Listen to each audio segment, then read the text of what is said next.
Assalamualaikum warahmatullahi wabarakatuh.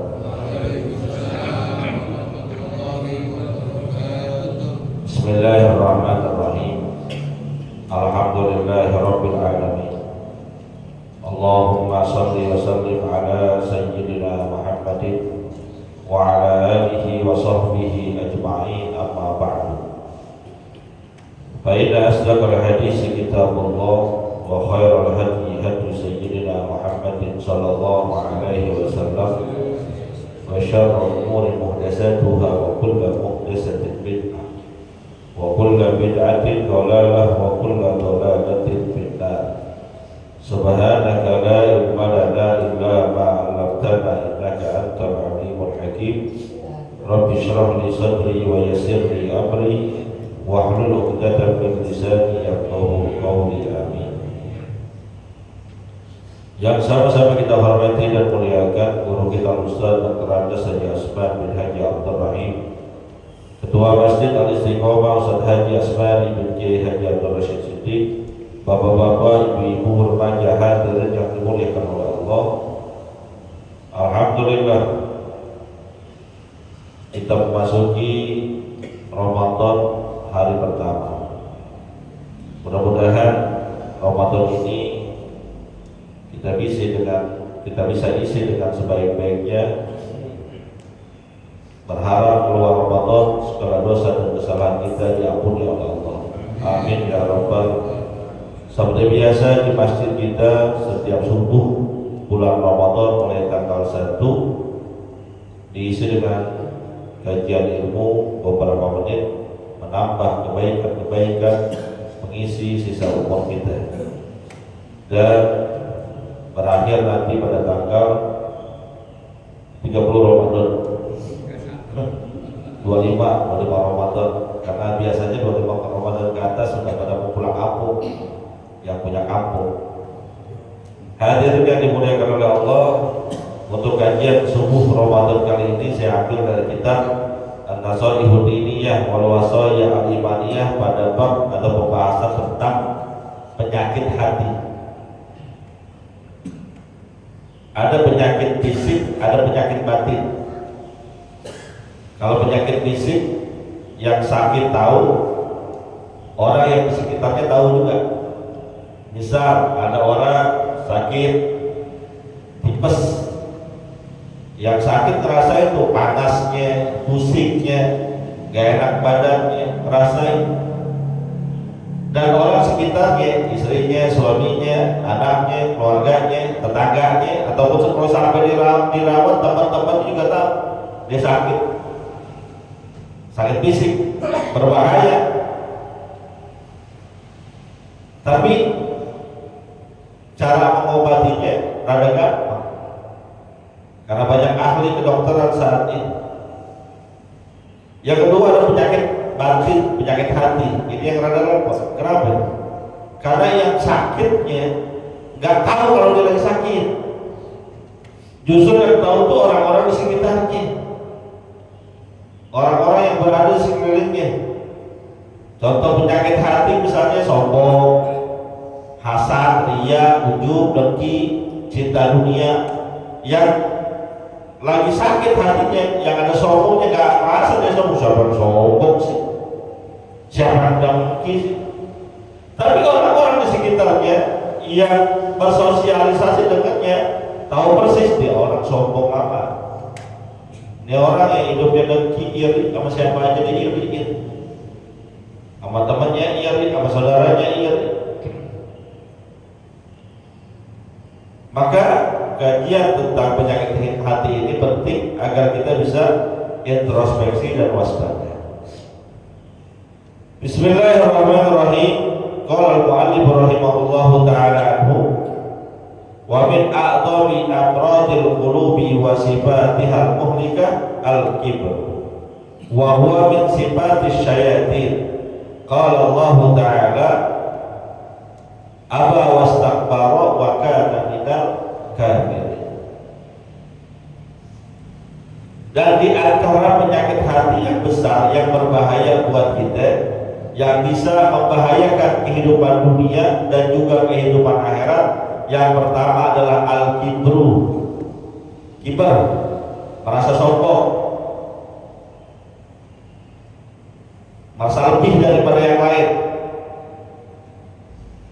merasa lebih baik daripada yang lain, merasa lebih hebat daripada yang lain, merasa lebih berkuasa daripada yang lain.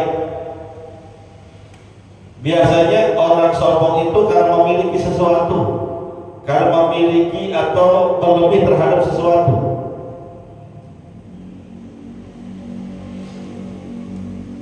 Makanya dalam surat Al-Alaq itu Allah katakan, kalla innal insana la yatgha ar-ra'ahu istaghna. Bahwasanya manusia itu akan melebihi batas, melampaui batas, bertindak sewenang-wenang ketika merasa dirinya memiliki kelebihan dalam satu hal, merasa lebih pintar, merasa lebih alim. Sombong tuh bahaya nih. Ustadz, guru, kiai ketika melihat ustadz yang lain ada di hadapannya, timbul di sini belum ada apa-apanya, udah gue ukur, main ukur aja dikira tanah kan itu, udah gue timbang dia mah kira daging ditimbang, udah gue takar tuh dia. Kelihatan sepele kata-katanya, gue ukur, gue takar, gue timbang, belum seberapa dia, baru mondok setahun setengah doang, baru keluar negeri ke Yaman 2 tahun doang, belum ada apa-apanya dia. Awas, sombong tuh. Para guru, para ustaz, para kiai gak boleh begitu. Itu siapaan ceramahnya begitu? Dia sih belum ada apa-apanya, cuman beruntung doang, keturunan kiai jadi dipanggil kemana-mana. Awas, al-kibru tuh, sombong. Orang yang dikasih berlebihan harta, nganggap apa aja bisa dibeli, apa aja bisa diduitin, lagu-lagu, bertingkah sewenang-wenang. Duit gue banyak, lu macam-macam, gue bayarin pada lu macam-macam, gue sewa orang buat tindas, merasa duitnya banyak, berkuasa, atau punya jabatan, presiden, menteri, gubernur, sewenang-wenang merasa punya jabatan, nggak mau dikritik. Camat, lurah, RW, termasuk RT. Dengerin teh. RT itu jabatan, ada yang lebihan dengan orang lain. Awas, jangan senang-senang, jangan merasa mentang-mentang gue RT, jangan macam-macam. Lu ngapain-ngapain bikin acara nggak undang-undang gue RT. Awas, jangan begitu teh. Lagu-lagu, gue corek nih lo, udah nggak bisa tinggal di sini lo. Ngapain coba? Lagu-lagu, bansos gue blokir, nggak boleh gitu teh, ya teh ya. Bukan RT sini, bukan. Toto cakung, bininya cakung, dia sih orang sini. Enggak, teman-teman saya RT mah orang baik semua, orang soleh semua. Tapi saya cek pengen ngingetin doang, sama-sama ngingetin. Saya juga begitu, saya juga gak boleh sombong. Nah teman-teman juga jangan sombong, mentang-mentang dikasih amanat jabatan, belagu-belagu, sewenang-wenang, jangan. Kenapa? Wa huwa min sifatis syayatin, karena sifat sombong itu merupakan sifatnya setan, sifatnya iblis, laknatullah alaih. Sifat yang gak bagus. sifat yang Allah nggak sukai, sifat yang melekat pada iblis ketika dulu pernah diperintah untuk memberikan penghormatan kepada Nabiullah Adam, tapi dia nggak mau. Allah gambarkan apa, wastakbara wa kana minal kafirin, ya udah, dan berlaku sombong dengannya, maka digolongkan dia termasuk sebagai orang, sebagai makhluk yang kafir. Sombong iblis, kenapa dia bilang ana khairu minhu khalaqtani min nar wa khalaqtahu min tin? Ngapain gua ngormat kepada Nabi Adam? Ngapain sujud tahiyat penghormatan kepada Nabi Adam? Kenapa? Ana khairu minhu, saya kata iblis lebih baik daripada Nabi Adam. Khalaqtani min nar wa khalaqtahu min tin, saya diciptakan oleh Allah dari api, sedangkan Adam diciptain dari tanah. Api lebih hebat daripada tanah. Awas, niksin kesombongan bersumber dari fisik, merasa lebih hebat terbuat dari api. Sama juga kita merasa lebih cakep, merasa lebih ganteng. Oh, dia mah jelek, hitam, budugan lagi. Oh, dong bersih, glowing. Awas, sombong tuh. Atau merasa sombong karena suku ras tertentu. Betawi nih, lu jangan macam-macam di kampung gua. Ya emang kalau Betawi apa? Kan Betawi di sini doang. Coba lu pergi ke Jawa. Gak lu Betawi di gua. Ya, lu siapa? Ojo. Jangan kayak gitu. Apapun kelebihan yang Allah berikan dalam kehidupan kita, bukan untuk kesombongan. Potensi fisik, potensi suku, ras, potensi kekayaan, potensi jabatan. Lu jangan lagu-lagu gua ketua masjid nih di sini. Sono, ketua masjid sono. Lu macam-macam, gua coret nama lu dari daftar penerima kain. Nah. Enggak, kan biasanya di masjid sini biasa aja nih ya. Biasanya nih, Pak Kosti, saya kasih story Pak Kosti. Biasanya masjid sini di akhir-akhir Ramadan tuh suka bagi-bagi kain. Kalau Pak Kos mau ikutan nggak apa-apa. Maksudnya ikutan juga bukan daftar gitu. Ya mas, saya mau per-peran aja. Ngapain ngomong di belakang? Jangan mentang-mentang jadi ketua masjid, ketua musola, ketua RT, ketua DMI, atau jabatan apapun, mentang-mentang kepala sekolah. Nggak boleh juga begitu. Karena kelebihan yang kita punya bukan untuk bangga-bangga, bukan juga untuk bertindak sewenang-wenang. Apalagi berkaitan dengan jabatan, kullukum ra'in wa kullukum mas'ulun an ra'iyatihi. Kita ini semua hakikatnya adalah pemimpin, dan kita semua bakal diminta pertanggungjawaban atas apa yang kita pimpin. Jangan kata presiden, suami itu pemimpin.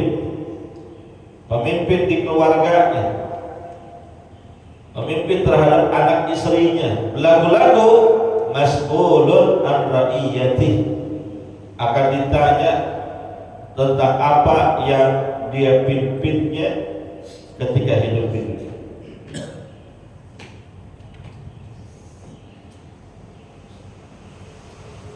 Wal mutakabbiru baghidun ila Allah ta'ala kama qala ta'ala innahu la yuhibbul mustakbirin. Orang-orang kafir, orang-orang sombong itu adalah sangat dibenci oleh Allah. Allah nggak demen. Makanya Allah nyatakan dalam Quran surat An-Nahl, innahu la yuhibbul mustakbirin. Sesungguhnya Allah Subhanahu wa taala tidak suka kepada mereka yang hidupnya membawa jubah kesombongan. Sombong hidupnya. Apalagi miskin sombong, udah repot lagi itu. Kaya sombong Allah nggak demen. Tapi Allah nggak demen lagi udah miskin sombong. Apa yang disombongin? Udah miskin. Kalau orang kaya sombong wajar, duitnya banyak. Ini miskin sombong, apa yang disombongin? Ada nggak orang miskin sombong? Ada nggak? Ada. Siapa? Mereka yang palanya berat untuk sujud kepada Allah. Itu kesombongan yang paling besar. Ketika ada seorang manusia hambanya Allah, apalagi ngaku Islam, tapi kepalanya berat untuk bersujud kepada Allah, berat dia untuk melaksanakan sholat, itu adalah sombong di atas sombong. Maka dalam perjalanan Isra Mi'raj itu kita dengar ceritanya. Saya kutip dari kitab Kisah Mi'raj karya Syekh Ahmad Ad-Dardiri, dikatakan Nabi pernah diperlihatkan satu kaum yang di hadapannya ada batu yang sangat besar, kemudian batu itu diangkat dan diadu dengan kepalanya sendiri. Pecah kepalanya, berlumuran darah, remuk, minta tolong, teriak kesakitan. Namun setelah itu, ketika kepalanya dibuat normal, diangkat lagi itu kepala, dibenturin lagi diangkat lagi itu batu, dibenturin lagi ke kepalanya. Berulang terus dia lakukan. Lalu Nabi Muhammad bertanya kepada malaikat yang mendampinginya, wahai malaikat, itu siapa itu orang kurang kerjaan? Pala sendiri, pala lagi sehat, dibentur-benturin ke batu, kesakitan, teriak minta tolong, udah sembuh, digituin lagi. Kata malaikat yang mendampinginya, itu adalah gambaran daripada umatmu yang palanya berat untuk bersujud kepada Allah. Gambaran dari umatmu yang tidak mau ngerjain sholat.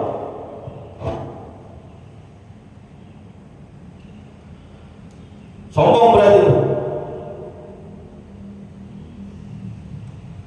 Udah susah hidupnya, jauh dari Allah, mau minta tolong sama siapa? Mau minta tolong sama kita? Ngaku doang Islam, ngaku doang bertuhankan Allah, tapi ketika panggilan Allah datang, petantang, petenteng, dia kagak sholat.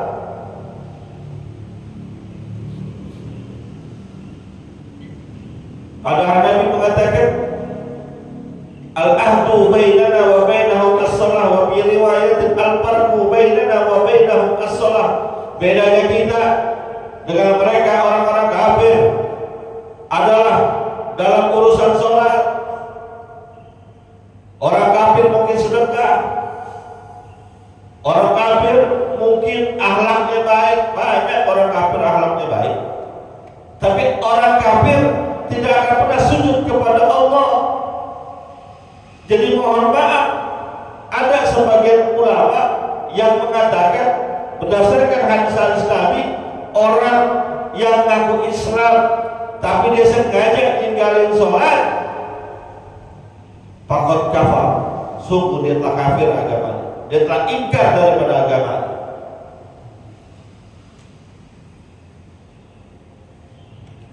Walaupun bapak ibunya Islam, walaupun dia masih ngaku Islam, berat ini perkara sholat, karena itu adalah puncak kesombongan.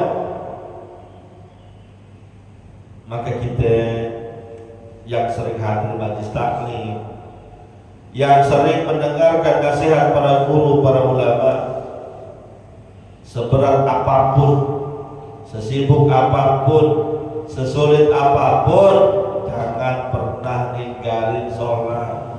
Karena orang yang gak sholat, orang yang sengaja menyia-nyiakan sholat itu berada dalam kesesatan, sebagaimana firman Allah dalam surat Maryam, "Fakhalafa min ba'dihim khalfun adaa'us shalah wattaba'us syahawat fasawfa yalqauna ghayya." Akan datang setelahmu nanti, wahai Muhammad Rasulullah, segolongan manusia yang mengikuti hawa nafsunya dan menganggap enteng urusan sholat. Fasawfa yalqauna ghayya. Yang kayak gitu tuh, sholat ditinggalin, hawa nafsu diikuti, adalah mereka termasuk golongan orang-orang yang sesat. Sekalipun dia udah pergi haji, nggak sholat, sesat. Rajin infak, rajin sedekah, rajin zakat, kagak sholat, sesat. Allah yang bilang. Kan ada orang yang pergi haji tapi gak sholat, ada nggak? Ada nggak? Ada. Nah, habis dapat gusuran, nggak tanggung-tanggung 10 miliar. Jadi 10 miliar sebanyak apa itu? Kata saudaranya, itu kan duit banyak, pakai dah buat pergi haji. Oh, ngantri haji. Iya, kalau yang reguler ngantri. Yang puroda, kamu berapa duit puroda? Ya paling 400 juta kurang lebih. Duit lu kan 10 miliar, masih banyak lebihnya. Berangkat dia pergi haji. Tapi apa? Sebelum berangkat bukan termasuk orang yang rajin sholat. Nyampe sono tetap aja kagak sholat ya. Asal ma'azan orang pada berangkat ke Masjidil Haram, tetap aja di hotel. Pulang dari menunaikan ibadah haji, orang-orang panggilnya Pak Haji, tapi tetap kelakuannya kagak sholat. Banyak yang begitu, haji gak sholat, banyak. Nah, itu termasuk al-kibar, termasuk ada kesombongan di dalam dirinya. Pokoknya nama sombong batrul haq, menolak kebenaran, menolak perintah Allah, itu sombong. Puasa, ini perintah Allah nih, terus dia nggak kerjain, seakan-akan dia tegak berdiri di hadapan Allah. Ya Allah, kamu wajibkan orang-orang berpuasa, saya nggak mau ya Allah. Badannya sehat, bukan dalam bepergian, nggak pikun, nggak gila, sudah masuk umur, balik, nggak sholat, nggak puasa, sombong, menentang perintah Allah. Berapa banyak orang Islam zaman sekarang ngakunya Islam doang, nggak puasa, banyak. Puasa kagak, nyari baju lebaran paling dulu. Puasa kagak, pulang kampung paling dulu. Puasa kagak, lebaran paling repot. Awas, orang Islam yang nggak puasa termasuk sombong. Kenapa? Batrul haq, dia nolak kebenaran, nolak perintah Allah. Kecuali ada uzur yang dibolehkan menurut agama, dalam bepergian boleh, atau memang usianya sudah tua, nggak bisa dipaksakan untuk puasa, boleh.